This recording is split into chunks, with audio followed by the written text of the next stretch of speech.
असं झालं का नाही? सर्वप्रथम माननीय मुख्यमंत्री महोदयांनी, उपमुख्यमंत्री महोदयांनी सर्व मंत्रिमंडळाला दिवाळीच्या पहिल्यांदा शुभेच्छा काल आम्हाला सगळ्यांना दिल्या. ते सुद्धा जर आपण माध्यमांनी सांगितलं असतं तर बरं झालं असतं. पण ते बाजूला ठेवून माननीय मुख्यमंत्री जे शब्द किंवा जी वाक्यरचना तुम्ही सांगताय तसं काही सुद्धा माननीय मुख्यमंत्री महोदय बोलले नाहीत. विषय एवढाच आहे की माध्यमांच्या मध्ये काही वक्तव्य माझ्याकडनं आली, काही वक्तव्य भुजबळ साहेबांच्याकडनं आली आणि या बाबतीतली फक्त चर्चा झाली. माननीय मुख्यमंत्री महोदयांनी एवढंच सांगितलं की मंत्रिमंडळामध्ये जेव्हा कलेक्टिव्ह डिसिजन आपण घेतो, सर्व मंत्रिमंडळ एकत्र बसून एकत्र विचार करून जो निर्णय घेतात त्या निर्णयाच्या विसंगत वक्तव्य कुणीही करायचं नाही, हे योग्य आहे. माननीय मुख्यमंत्री महोदयांचं म्हणणं बिलकुल 100% रास्त आहे. फक्त वक्तव्य करताना एकाच सरकारमधल्या समजा 3 पक्षाचे मंत्री आहेत तर विसंगती नको आहे आपल्या वक्तव्यामध्ये आणि बोलताना जे ठरलेलं आहे, जे घडलेलं आहे त्या बाबतीतच आपण बोललं पाहिजे. त्यामुळे तंबी दिली, कान टोचले असं बिलकुल नाही. खेळीमेळीमध्ये चर्चा झाली. माननीय मुख्यमंत्री महोदय होते, माननीय फडणवीस साहेब होते आणि त्यांनी सांगितलं की आपापल्या पद्धतीनं आपण माध्यमांच्या समोर जाताना आपण सगळ्यांनी सामंजस्यानं आणि आपली सगळ्यांची भूमिका एकच आहे सरकार म्हणून, त्या पद्धतीनं आपण सगळ्यांनी माध्यमांशी संवाद साधावा, एवढंच फक्त मुख्यमंत्री महोदयांनी आम्हाला सांगितलेलं आहे. कॅबिनेट बैठकीत गँगवॉर झाला अशी उपमा संजय राऊत यांनी दिलेली आहे. 2 मंत्री एकमेकांवरती धावून गेले, बरेच शाब्दिक हे झाले, चकमक झाली, असंही ते आजच्या पत्रकार परिषदेत मी जे आता बोललो ना एवढंच घडलं मंत्रिमंडळाच्या बैठकीमध्ये.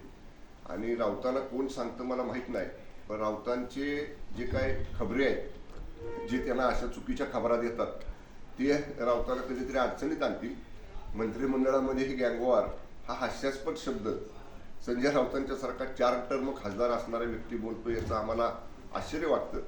मंत्रिमंडळातले सर्व मंत्री महोदय हे जबाबदार आहेत आणि निश्चितच अशा पद्धतीचं किंचितही काही घडलं नाही. उलट आमचे एक सहकारी माननीय मुश्रीफ साहेबांनी सकाळीच सांगितलेलं आहे की असं जर राऊत सिद्ध करू शकले, काही दाखवलं त्यांनी त्याचा पुरावा, तर मुश्रीफ साहेब म्हटले की आम्ही राजीनामा देऊ. त्यामुळं मुश्रीफ साहेबांच्या भूमिकेशी मी 100% सहमत आहे. असं बिलकुल काही घडलेलं नाही. राऊत हे त्यांना सवय आहे, उचलली जीभ लावली टाळ्याला, त्यामुळे त्यांना मनाला वाटेल ते बोलतात. त्याच्याकडे आम्ही कुणी गांभीर्याने बघत नाही. त्यांना तेवढ्यासाठीच नेमलेलं आहे. ते त्यांचं काम चोख बजावत आहेत, त्यांना जी कामगिरी दिलेली आहे ती, पण त्याच्याकडे गांभीर्यानं बघण्यासारखी बाब नाही. पण कुठेतरी धूर निघतं, म्हणजे आग लागली. कशावरनं म्हणता तुम्ही सांगा ना. मी सांगतो ना, तर मंत्रिमंडळाच्या बैठकीमध्ये आम्ही होतो. आता मला सांगा, असं काही घडलं असतं तर तुम्हाला बाहेर आल्यावरती समजलं असतं ना. एकमेकाच्या हातात हात घालून आम्ही बाहेर आलो, खेळीमेळीत बाहेर आलो, चर्चा खेळीमेळीत झाली. त्यामुळं बिलकुल काय नाही. जे नाही म्हणजे मी काल म्हणलं ना, जे असं घडलंच नाही मंत्रिमंडळात बैठकीत, ते घडलं म्हणून बाहेर भासवलं जाते. जाणीवपूर्वक ज्यांना दुसरं काही काम नाही, ज्यांना विकासाचं विजन नाही, ज्यांना राज्याला काही चांगले विचार द्यायचे नाहीत, केवळ आणि केवळ अशा टीका करायच्या, कांड्या पिकवायच्या, अफवा उठवायच्या, एवढं एकच काम राऊतांना आहे. त्यामुळे राऊतांना महाराष्ट्र गांभीर्यानं घेत नाही. सरसकट मराठा समाजाला कुणबीतून प्रमाणपत्र द्यावं अशी जी मागणी होती, जरांगेंनी केलेली होती, त्या मागणीला भुजबळांनी पुन्हा एकदा विरोध केलेला आहे. आणि यावरून काही चर्चा झाली का, किंवा मुख्यमंत्र्यांनी काय म्हटलेलं आहे का, किंवा सरसकट मराठा समाजाला अशा पद्धती प्रमाणपत्र दिले जाणार नाहीत, ही फक्त अफवा आहे? माननीय मुख्यमंत्री महोदयांनी याच्या बाबतीत राज्य सरकारची भूमिका कालच स्पष्ट केलेली आहे. कुणबी प्रमाणपत्र कोणाला द्यायची आहे याच्या बाबतीतली सुद्धा नियमावली, याच्या बाबतीतली सुद्धा कार्यपद्धती ही या अगोदरच मंत्रिमंडळाच्या बैठकीमध्ये चर्चा झालेली आहे. काय आहे, उदाहरण घ्यायचं झालं, मी आहे उदाहरण म्हणून, माझे वडील, माझे आजोबा, माझे पंजोबा, माझे खापर पंजोबा, माझे खापर पंजोबा, ही जी थेट रक्ताचं रिलेशन आहे, ब्लड रिलेशन थेट जे आहे, यांच्यात फार पूर्वी जरी कुठाच आमच्या थेट रक्ताच्या वारसांपैकी जर कुणबी असा दाखला नोंद असेल, ती जर सापडली तर शेवटी ही वंशावळ आहे. आपण नेहमी बघतो वडील, आजोबा, पंजोबा, खापर पंजोबा ही वंशाळ आहे. मग जर पूर्वी कुठं सापडली असेल तर त्या वंशावळीतल्या थेट ज्यांचं ब्लड रिलेशन आहे त्यांना फक्त कागदपत्र तपासून, कागदपत्राचे पुरावे तपासून त्यांना दाखले द्यावेत, एवढा निर्णय झालेला आहे. त्या निर्णयाबरोबर सरकार आजही ठाम आहे. सरकार एकीकडे कुणबी प्रमाण आणायचेच आहेत आणि मोदींना पंतप्रधान बनवायचेच आहे, ही सगळी रणनीती काय? हे आमचं मिशनच आहे. कारण महाराष्ट्रामध्ये आज जर आपण पाहिलं तर 45+ लोकसभेच्या जागा माननीय पंतप्रधान नरेंद्रजी मोदी साहेबांना पुन्हा एकदा पंतप्रधान करण्यासाठी निवडून आणण्याच्या तयारीला आज नाही, गेली वर्ष झालं आम्ही सगळे लागलेलो आहोत. आता काय तयारी केली, कशी रणनीती आखली, ह्या निवडणुकी जिंकण्याच्या गोष्टी जाहीर माध्यमांच्या समोर सांगायच्या नसतात. पण आपण जर पाहिलं असेल, ज्याला आपण टेस्ट म्हणतो, ही काल ग्रामपंचायत निवडणुकीमध्ये आपण पाहिली. ग्रामपंचायत ग्रामीण भागामध्ये 1 नंबरला ही शिवसेना, भारतीय जनता पक्ष आणि अजितदादांची राष्ट्रवादी ही 1 नंबरला आहे. आणि जे आमच्या विरोधात महाविकास आघाडी आहे त्यांच्यापेक्षा तिप्पट चौपट जादा जागा सरपंच पदाच्या, सदस्य पदाच्या आम्ही लोकशाहीच्या मार्गाने मतदान लोकांनी करून निवडून आणलेलं आहे. महाराष्ट्राचा कल कोणत्या बाजूने आहे हे कालच्या ग्रामपंचायत निवडणुकीवरून स्पष्ट झालेलं आहे. आम्ही जे उद्दिष्ट ठेवून कामाला लागलोय 45+ जागा लोकसभेच्या जिंकायच्याच, आणि ते जिंकण्यासाठी आम्ही सगळेजण पूर्ण तयारीनिशी काम करत आहे. साहेब, ठाण्याचा प्रश्न आहे. मुंबई उच्च न्यायालयाने आदेश दिल्यानंतर सर्वात पहिली राज्यात कारवाई झालेली ती म्हणजे ठाण्यामध्ये. ठाणे महानगरपालिकेने एक RMC प्लांट बंद केलेला आहे आणि जवळपास 70पेक्षा जास्त डंपर जे आहेत, जे उघड्याने डेब्री घेऊन जात होते, उडत होते, ते ह्या कारवाईत. काल याच्या बाबतीत गांभीर्याने चर्चा मंत्रिमंडळाच्या बैठकीमध्ये सुद्धा झाली. सर्व जिल्हाधिकाऱ्यांना, सर्व महापालिका आयुक्तांना आपण तशा सूचना परिवहन आयुक्तांना दिलेल्या आहेत. माननीय मुख्यमंत्री महोदयांनी प्रदूषण नियंत्रणात आणण्याच्या अनुषंगाने ज्या उपाययोजना कडक कराव्या लागतील त्या कडक उपाययोजना करण्याच्या संदर्भामधले आदेश या ठिकाणी आपण प्रशासनानं, सर्व जिल्ह्यातल्या प्रशासनाला दिलेले आहेत. त्याप्रमाणे मी स्वतः काल आणि परवा 2 दिवस जिल्हाधिकारी ठाणे असतील, सर्व महापालिका आयुक्त असतील, सर्व पोलीस आयुक्त असतील, परिवहन विभागाचे प्रादेशिक अधिकारी असतील, या सगळ्यांच्या बरोबर काल मी या ठिकाणी चर्चा केलेली आहे. आणि ज्या काही खाणी आहेत, जे प्रदूषण करतात, आपण जसा उल्लेख केला, हे तुमचं RMC प्लांट आहे किंवा काही डंपर आहेत जे उघड्याने सगळी वाहतूक करतात, याच्यावर कडक कारवाई करण्याचे आदेश मी दिलेले होते पालकमंत्री म्हणून. माननीय मुख्यमंत्री महोदयांचे सुद्धा ते आदेश आहेत आणि त्याप्रमाणे कारवाईला सुरुवात झालेली आहे. आपल्याला निश्चित येणाऱ्या 1-2-3 दिवसात प्रदूषण करणाऱ्या सर्व यंत्रणांच्या विरुद्ध कडक कारवाई केलेली दिसेल. तर ठाण्यामधल्या मुंब्र्यामध्ये जी शाखा होती ती ठाकरे गटाची होती म्हणून जमीनदोस्त केली गेली, ती रात्रीच्या अंधारात, असा एक आरोप आहे. आणि या सगळ्या घटनेनंतर उद्धव ठाकरे जे आहे ते शनिवारी मुंब्र्यात त्या ठिकाणी शाखेवरती येणार आहेत. याच्या पुढे जाऊन काल रात्रीच तिथं एक कंटेनर आणून म्हणजे आपल्या पक्षाने तिथं शाखा उभी केलेली आहे. कुठेतरी हा शाखेचा वाद जो आहे तो आता कायदा सुव्यवस्था बिघडण्याच्या दृष्टीने दिसतोय. आणि उद्धव ठाकरे येणार आहेत मुंब्र्यामध्ये. नाही, कुणी कुठं जावं हा ज्याचा त्याचा प्रश्न आहे. एक गोष्ट चांगली आहे की माननीय उद्धव साहेब बाहेर पडलेत, मातोश्रीमधनं बाहेर पडतायत आणि जात आहेत कुठेतरी शाखेला भेट द्यायला. आम्ही 2.5 वर्ष त्यांच्याबरोबर पूर्वी साहेब माननीय उद्धव साहेब मुख्यमंत्री असताना हेच म्हणत होतो की साहेब आपण जिल्ह्यात जाऊया, विभागात जाऊया, लोकांना भेटूया.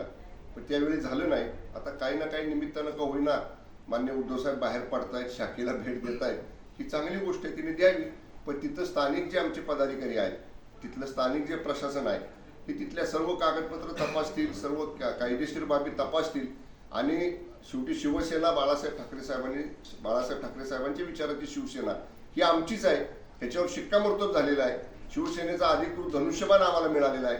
त्यामुळे ज्याच्याकडे पक्ष, ज्याच्याकडे पक्षाचं चिन्ह, त्याच्याकडेच पक्षाची शाखा, याप्रमाणे ही शाखा सुद्धा वंदनीय बाळासाहेब ठाकरे साहेबांच्या विचाराच्या शिवसेनेचीच आहे आणि ती शिवसेनेचीच राहील. ठीक आहे, धन्यवाद.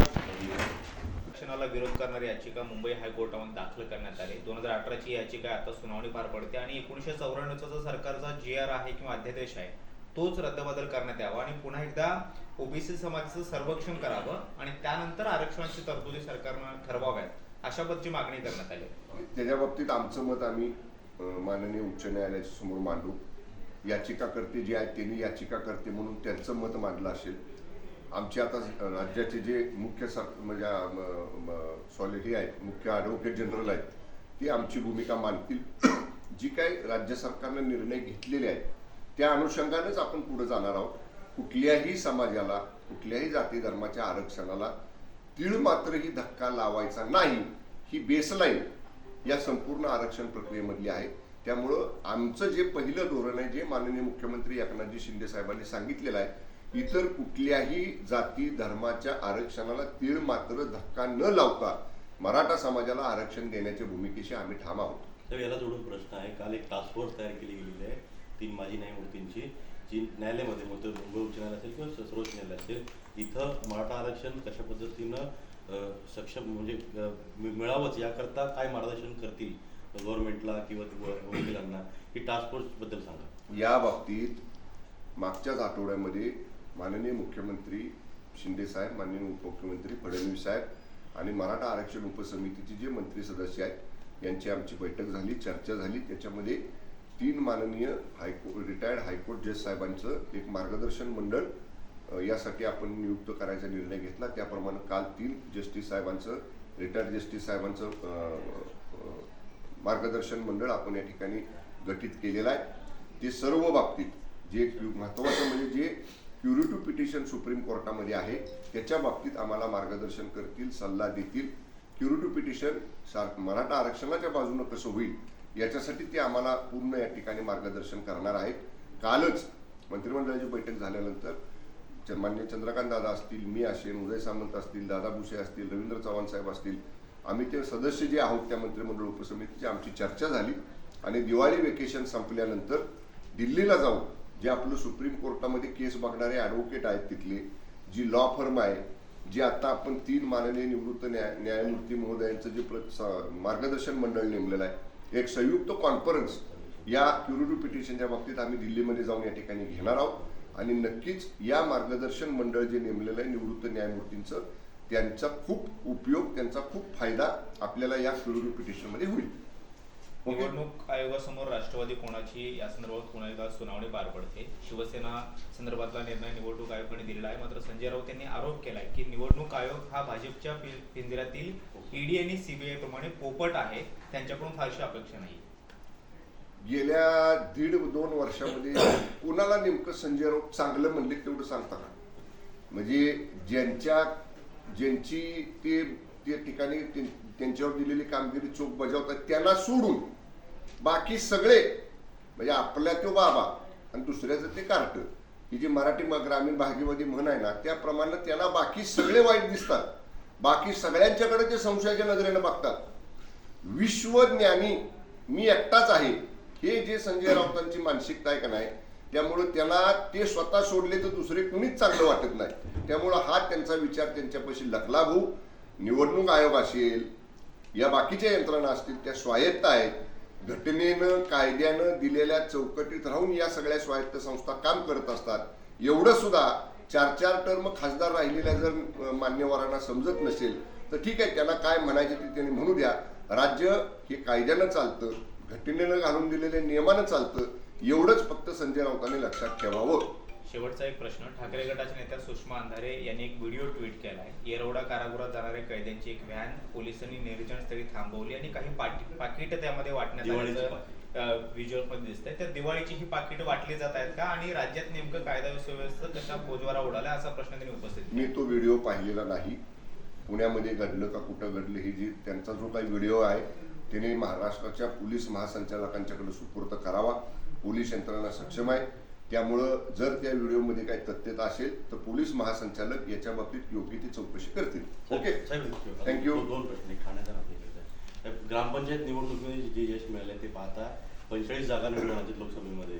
त्याकरता मुख्यमंत्री आणि 2 उपमुख्यमंत्री यांनी एक रणनीती आखलेली किंवा कशा पद्धतीनं विभागून घेतलेत.